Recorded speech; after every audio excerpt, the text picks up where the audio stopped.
ini adalah pembahasan kuis larutan penyangga yang kemarin ya. Sebentar cek dulu. Oke, it's on. Nomor 1, ini kita ditanya mana campuran yang dapat menghasilkan larutan penyangga. Perlu diingat, larutan penyangga itu akan terbentuk kalau kita punya campuran yang mengandung asam lemah dengan pasangan basa konjugasi atau basa lemah dengan pasangan asam konjugasinya. Jadi harus ada pasangan yang berselisih 1 ion H+. Ditambah harus ada 1 ion yang asalnya dari elektrolit kuat. Jadi untuk soal nomor 1 ini yang campuran nomor 1 itu mungkin menjadi larutan penyangga karena ada HF dan ada F-. Yang kedua juga mungkin karena ada CH3COOH dan CH3COO-. Yang ketiga mungkin juga karena kita nanti akan mendapatkan NH3 dan NH4+. Kalau yang keempat ini kita di sini punya basa kuat dan garamnya. Nah, ini tidak akan membentuk larutan penyangga. Jadi jawabannya hanya nomor 1, 2, dan 3 aja. Jadi untuk soal yang ini jawabannya adalah B. Jadi hanya campuran nomor 1, 2, dan 3. Yang kedua, pasangan larutan yang jika dicampurkan dapat menghasilkan larutan penyangga adalah, nah ini kita perlu mengecek apakah ada pasangan asam basa konjugasi di sini. Campuran yang pertama itu kan ada natrium hidrogen karbonat dan natrium karbonat. Saya tulis di sini aja biar jelas. Jadi ini soal nomor 1 tadi jawabannya 1, 2, dan 3 ya. Soal nomor 2, campuran yang pertamanya ada natrium hidrogen karbonat dan natrium karbonat. Nah, kedua senyawa ini adalah senyawa garam. Garamnya larut, kenapa? Karena mengandung ion natrium. Jadi kalau diuraikan dia akan terurai jadi ion-ionnya dan kita anggap 100% penguraiannya seperti ini. Nah, setelah terurai nanti kita cek hasil penguraiannya ini mengandung pasangan asam basa konjugasi atau enggak. Nah, ternyata kan ada nih. Ada pasangan hidrogen karbonat dan ion karbonat. Ini adalah pasangan asam basa konjugasi. Ini asamnya. Yang lebih sedikit H-nya kita sebut pasangan basa konjugasinya. Ditambah ada 1 ion lagi yang asalnya dari elektrolit kuat, yaitu ion natrium. Ini kan asalnya dari NaOH. Jadi campuran ke-1 ini akan menghasilkan larutan penyangga. Oke, kita lihat yang kedua. Campurannya itu adalah kalium dihidrogen fosfat dan kalium fosfat. Kalium dihidrogen fosfat dan fosfat. Ini keduanya juga ada garam, jadi kita bisa uraikan. Nanti setelah diurai, kita cek apakah ada pasangan asam basa konjugasinya atau enggak. Nah, ini juga garam yang larut, kenapa? Karena mengandung ion kalium. Jadi penguraian menjadi ion-ionnya ini kita anggap terjadi 100%. Kalau terurai jadi seperti ini. Nah, di sini tidak ada pasangan asam basa konjugasi. Kenapa? Ini sama ini selisihnya 2 ion H+, jadi bukan pasangan asam basa konjugasi. Nah, jadi di campuran yang kedua tidak ada pasangan asam basa konjugasi, jadi tidak akan terbentuk buffer atau larutan penyangga. Kalau yang ketiga, campurannya itu adalah amonium nitrat dan amonium. Amonium nitrat itu adalah garam. Kalau garam kan berarti kita anggap terurai seluruhnya jadi anion dan kationnya. Kemudian kita punya amonium. Amonium ini adalah basa lemah, jadi penguraiannya kita abaikan karena sangat sedikit. Nah, kalau kita lihat di sini ini jadi ada pasangan basa dan asam konjugasi. Jadi campuran ini juga akan membentuk buffer. Jadi nomor 2 jawabannya itu yang membentuk buffer adalah campuran nomor 1 dan nomor 3.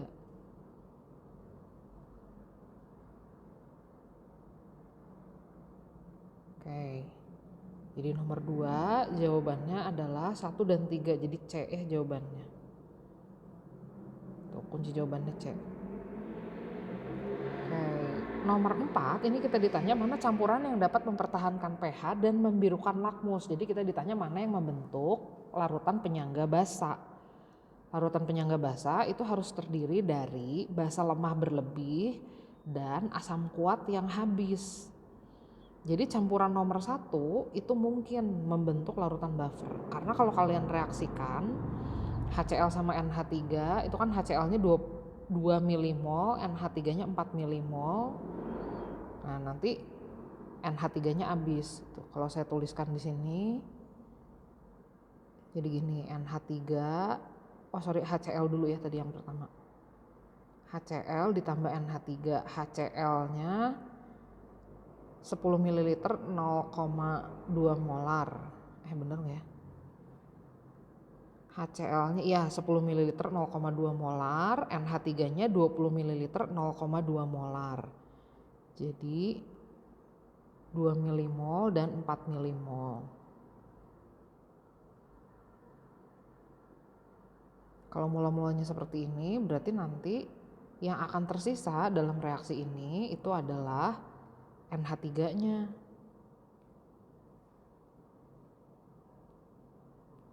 Nah, di sini kan ada sisa basa lemah dengan pasangan asam konjugasinya kan. Ada NH3 dan ada NH4+ di sini. Ini nanti akan membentuk larutan penyangga atau buffer. Jadi nomor 1 jadi buffer. Nomor 2-nya kita cek di sini. Nomor 2-nya HF dan KOH. HF-nya 2 milimol. KOH-nya itu kalau dihitung 1 milimol. HF dan KOH. HF-nya 2 milimol, KOH-nya 1 milimol. Kayak begini. Nah, ini juga yang bersisa nanti adalah asam lemahnya nih. Kalau sisanya asam lemah, jadi nanti larutan penyangga kita di sini sifatnya adalah asam. Karena kita punya sisa HF dan ada ion F- dari KF-nya. Ini akan membentuk buffer, tapi buffernya buffer asam karena sisanya asam lemah. Kalau tadi nomor 1 kan yang sisanya NH3. Jadi nanti buffernya buffer basa akan membirukan lakmus. Kita disuruh nyarinya mana yang buffer basa. Jadi nomor 2 udah pasti bukan. Yang ketiga campurannya HNO3 2 milimol dan NH3 4 milimol. Ini sih yakin akan jadi buffer basa ya karena NH3-nya berlebih. Ada NH3 sama HNO3 yang ditulis duluan asamnya. Ini kan nanti jadi NH4NO3. Nah, kita hitung aja jumlah molnya, mana yang bersisa. Saya sering lupa kalau kayak gini. Asamnya 2 milimol, basanya 4 milimol, 2 dan 4 ya.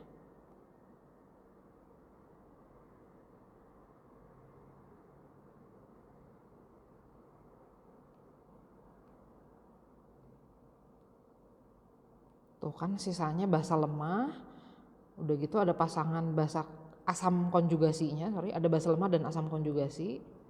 Ini nanti akan membentuk larutan penyangga basa. Terakhir nomor 4, campurannya CH3COOH dan NaOH. Jumlah molnya sama tuh. CH3COOH-nya 2 milimol, NaOH-nya juga 2 milimol. Nah, kalau sama-sama 2 milimol, berarti kan dua-duanya habis. Kalau dua-duanya habis, berarti kita tidak akan mendapatkan larutan buffer. Nanti ini jadinya larutan garam. Masih ingat garam terhidrolisis sebagian, yang terhidrolisisnya itu hanya ion CH3COOH-nya nanti. Jadi nanti kita akan mendapatkan garam yang pH-nya di atas 7 atau garam basa. Nah, tadi kan maunya si soal itu kita menemukan campuran yang bersifat penyangga atau mempertahankan pH tapi membirukan lakmus. Campuran nomor 4 ini membirukan lakmus sih, tapi dia bukan buffer, dia tidak akan mempertahankan pH-nya. Jadi soal nomor 3 jawabannya itu adalah 1 dan 3, jawabannya C. Tuh ya. Oke, kita lanjut. Berikutnya ini ditanya mana campuran yang akan menghasilkan larutan penyangga dengan konsentrasi ion H+ lebih banyak daripada konsentrasi ion OH-nya. Nah ini berarti kita ditanya mana yang merupakan larutan penyangga asam. Nah larutan penyangga asam ini harus terdiri dari asam lemah dengan basa kuat, tapi asam lemahnya berlebih. Nah ini pilihan nomor 1, 2, dan 3 itu semuanya campuran dari asam lemah dengan basa kuat. Lihat nomor 1 ya, ini asam lemah yang namanya fenol dengan NaOH. Yang kedua juga asam lemah, asam format dengan KOH. Yang ketiga asam benzoat dengan barium hidroksida. Jadi nomor 1, 2, dan 3 masih mungkin akan menjadi buffer. Nah kalau yang keempat ini HCN sama NH3 campuran asam lemah dengan basa lemah. Jadi tidak akan membentuk buffer nomor 4. Jadi kita hanya perlu mengecek campuran nomor 1, 2, dan 3. Kita buat dulu reaksinya ya. Nomor 1, 2, sama 3. Ini gimana sih? Oke. Ini soal nomor 4. Campuran nomor 1 fenol dengan NaOH.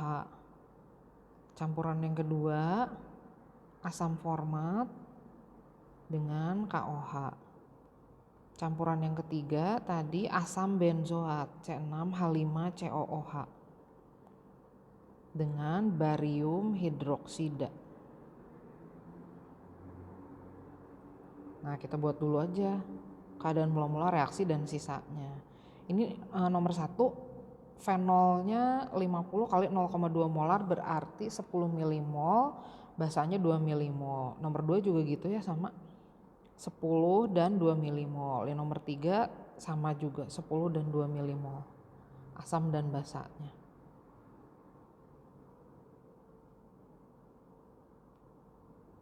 Saya tulisin dulu karena saya suka lupa nanti daripada kita bolak-balik ke sana ya. Nah ini direaksikan dulu nanti jadi ini asam-asam yang ada di sini itu semuanya adalah asam lemah bervalensi 1. Jadi begini hasilnya.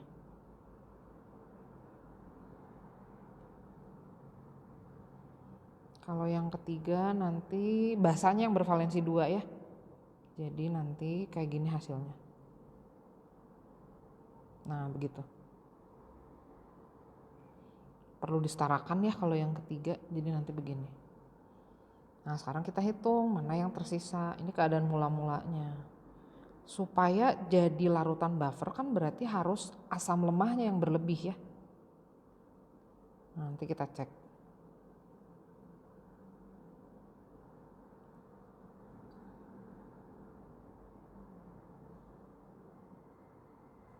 Gini, kita hitung yang pertama, ini berarti kan reaksi pembatasnya basanya ya.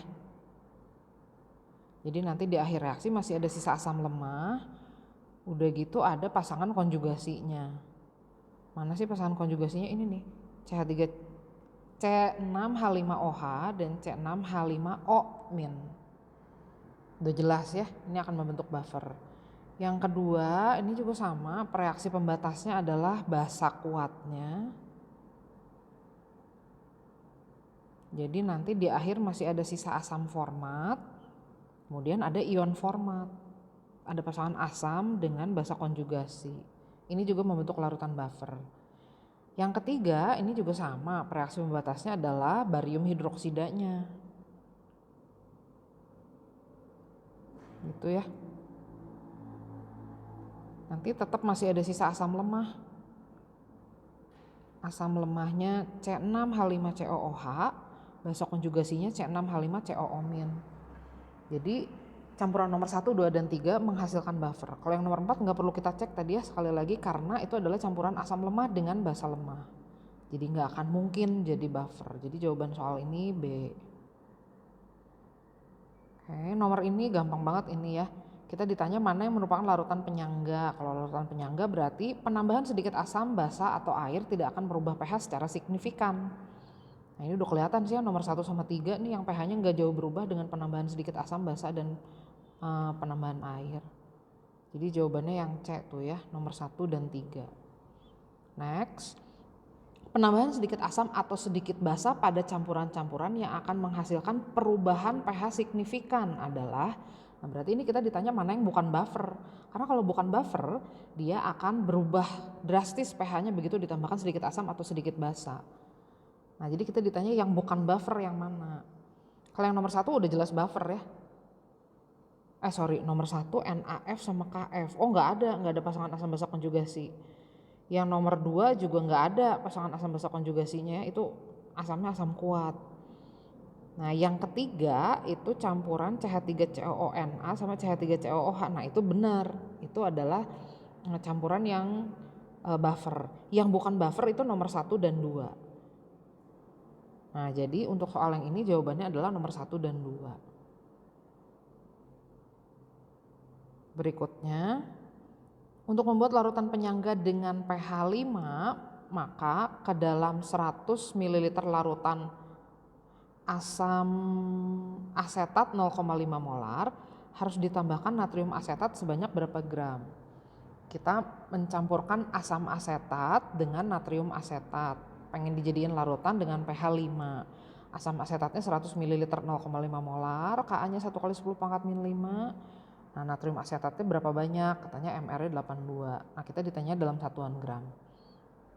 Nah, untuk soal yang ini saya udah jadi lupa nomor berapa, pokoknya soal yang ini aja ya. Untuk soal yang ini kita mencampurkan CH3COOH dengan CH3COONA atau natrium asetat.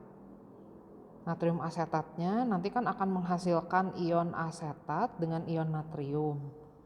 Asam asetatnya penguraiannya diabaikan. Asam asetatnya 100 ml 0,5 molar. Nah, natrium asetatnya ditanya harus berapa banyak. Ini di sini pasangan asam basa konjugasinya ini kan. Jadi kalau kita mau menghitung pH-nya gini caranya, konsentrasi ion H+ itu sama dengan Ka dikali jumlah mol asam dibagi jumlah mol basa konjugasinya. pH-nya pengen 5, jadi konsentrasi ion H+-nya 10 pangkat min 5. Ka-nya kebetulan 10 pangkat min 5 juga. Jumlah mol CH3COOH kita hitung aja di sini molar kali volumenya 50 milimol. Nah, jumlah mol ion asetatnya nanti bisa kita hitung. Nah, ini kalau dihitung jumlah mol ion asetatnya itu menjadi 50 milimol juga ya. Nah, kalau ini 50 milimol, maka garamnya juga berarti kan sama ya 50 milimol. MR-nya 82. Jadi kita bisa menghitung masanya. Mol dikali MR 50 dikali 82. Berarti jadi 4100 miligram ya. Karena tadi N-nya milimol. Atau kalau mau dijadikan gram jadi 4,1 gram. Jadi jawabannya B. Berikutnya kita akan membuat larutan penyangga dengan pH sama dengan 9 yang dicampurkan amonia dengan amonium nitrat. Amonianya 500 ml 0,1 molar. Nah, amonia itu apa sih? Amonia itu NH3.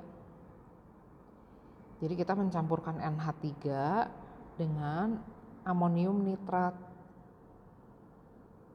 Amonium nitrat terurai kalau amonia penguraiannya kita abaikan. Ini tadi 500 ml 0,1 molar. Kb-nya 10 pangkat min 5. Kita ingin mendapatkan larutan penyangga dengan pH 9. Cara menghitung konsentrasi ion OH- dari campuran ini seperti ini kan. Pasangan basa sama asam konjugasinya NH3 dan NH4+. pH-nya ingin jadi 9, berarti POH-nya 5. Konsentrasi ion OH- berarti 10 pangkat min 5. Kb-nya 10 pangkat min 5. Jumlah mol ion NH3-nya kita kalikan, ini 500 dikali 0,1 molar, jadi 50 milimol. Kalau begitu ion amoniumnya bisa kita hitung nih. 50 milimol kan? Nah, kalau ini 50 milimol berarti amonium nitratnya juga sama dong, 50 milimol. Nah, massa molekular relatifnya NH4OH ini ada deh tadi di soalnya. Massa molekular relatifnya 80. Nah, jadi kita bisa menghitung masanya N dikali MR 50 kali 80. Jadi 4000 miligram atau 4 gram. Ini jawabannya 4 gram A. Oke. Berikutnya nanti saya harus berhenti di menit ke-30-an lah ya supaya nggak terlalu panjang videonya. Jadi saya lanjut dulu ini. NH3 direaksikan dengan HCl. NH3-nya 96 ml, 36 cm Hg, itu maksudnya tekanannya ya. 27 derajat Celcius, Kb-nya 1 kali 10 pangkat min 5. Nah, itu bisa kita hitung jumlah molnya sebenarnya dari situ. Ngitungnya gimana sih jumlah molnya? Nah, ini kan gas. Kita tahu P-nya 38 cmHg. Nah, ini kan sebenarnya sama aja dengan setengah ATM karena 1 ATM itu adalah 76 cmHg. Suhunya 27 derajat Celcius, berarti ini 300 Kelvin. Begitu volumenya 96 ml. Direaksikan dengan HCl. HCl-nya 10 ml, 0,1 molar. Kita hitung molnya aja dulu ya. Nah, mol NH3 gimana sih ngitungnya? Pakai persamaan gas ideal. Gini. P-nya setengah ATM, V-nya 96, N-nya mau dihitung, R-nya 0,08 kan selalu ya tetapan gas ideal, suhunya 300 Kelvin. Nah, jadi N-nya itu 48 dibagi 24 ya, atau 2 milimol. Tadi kan volumenya mililiter ya, jadi N-nya milimol. Nah, kalau HCl ini kita hitung jumlah molnya, gampang aja ini pakai rumus molaritas kan. Berarti 10 dikali 0,1 atau 1 milimol. Nah, baru sekarang kita reaksikan. Saya bikin lagi aja di bawah ya reaksinya biar nggak bolak-balik.